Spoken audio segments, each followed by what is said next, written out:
Open a smartphone and you expect to find the famous parts: the processor, the camera, the glowing screen. But tucked between them are dozens of tiny gray cylinders, each smaller than a grain of rice, that almost nobody can name. They are tantalum capacitors, and the metal inside them is mined, in large part, from one of the most violent corners of the planet. The phone you used this morning is wired to a war you have never heard of. To understand why this metal matters, you have to understand what a capacitor does. It is not glamorous. It simply stores a small charge of electricity and releases it the instant a circuit demands it, smoothing the flow of power so a chip never stutters.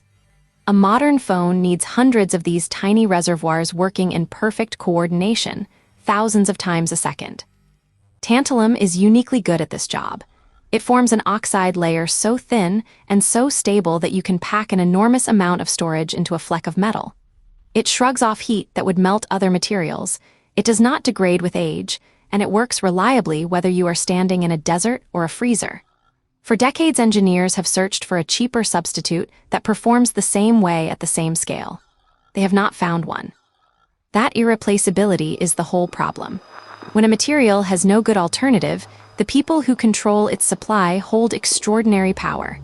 And the supply of tantalum is not spread evenly across the world. A large share of it comes from a single, troubled region, where the rock that contains it is dug out of the ground by hand.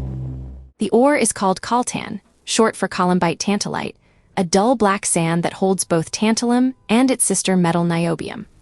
The Democratic Republic of Congo sits on some of the richest coltan deposits on Earth, and in a typical year it supplies around 40% of the world's mined tantalum. Much of that comes not from industrial operations, but from artisanal mines, where men dig pits with shovels and wash the ore in river water by hand. Those mines sit in the eastern provinces, a region that has not known stable peace for nearly 30 years. Armed groups have repeatedly seized control of mining sites, taxing the diggers, forcing labor, and selling the ore to fund their weapons. The metal that keeps your phone running quietly became a way to keep a conflict running too. This is the war hiding inside your capacitors. The human cost is hard to overstate. The conflict in this region has been linked to the deaths of millions of people over the years, through fighting, displacement, hunger, and disease. The mines themselves are dangerous places: collapsing pits, no safety equipment, child labor, and wages that barely cover a day's food. The diggers see almost none of the value of what they pull from the ground. So how does that ore travel from a muddy pit to a sealed factory on the other side of the world? The journey runs through a chain of middlemen, and at every link the metal gets cleaner, more anonymous, and harder to trace back to its source. First, the ore reaches local trading houses, known as comptoirs, that buy from the diggers and consolidate the sacks. From there, it crosses borders into neighboring countries, where it is blended with ore from other sources. Then it arrives at a smelter, usually in Asia, where it is chemically refined into pure tantalum powder. Once it is melted and purified, the metal carries no record of which pit it came from. The smelter is the choke point where the trail goes cold. From the smelter, the purified powder flows to a handful of specialist capacitor manufacturers, who press it into those tiny gray cylinders. Those components are sold to the contract factories that assemble the world's electronics, and from there into the phones, laptops, game consoles, and cars of nearly every major brand you can name. By the time the metal reaches the company logo on the box, it has passed through so many hands that almost nobody can honestly say where it began. This is exactly why regulators and the industry tried to act. International rules now require large companies to investigate the source of their tantalum, and an industry tracing scheme tags ore at validated mines and follows it to the smelter. The aim is simple: certify which smelters refuse conflict ore, and the whole chain downstream of them comes out clean. The results have been real but partial. Many smelters now pass independent audits, and the most blatant flows of conflict ore have been squeezed. But smuggling routes adapt faster than paperwork.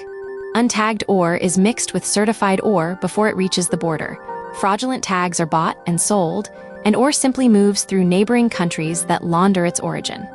A clean certificate at the smelter does not guarantee a clean pit at the start. And there is no easy way out through technology. Because no material matches tantalum's performance in a tiny capacitor, the industry cannot simply switch to something else. recycling recovers only a sliver of demand. So the world keeps reaching back to the same deposits, and the same region keeps supplying a metal it cannot afford to stop selling, no matter who controls the mines. So here is the paradox sitting in your pocket. The device you use to call your mother, to read the news, to check on the people you love, contains a metal whose extraction has helped pay for a war that killed millions and still has no clean ending. None of this is visible from the outside. The phone looks finished, sealed, complete. But every one of those tiny gray cylinders is the end of a long thread. And if you follow it far enough, it leads back to a muddy pit in the eastern Congo, and to the people still digging there. If you found this deep dive valuable, hit the like button. Drop a comment below on what tech mystery we should decode next, and subscribe to never miss an episode.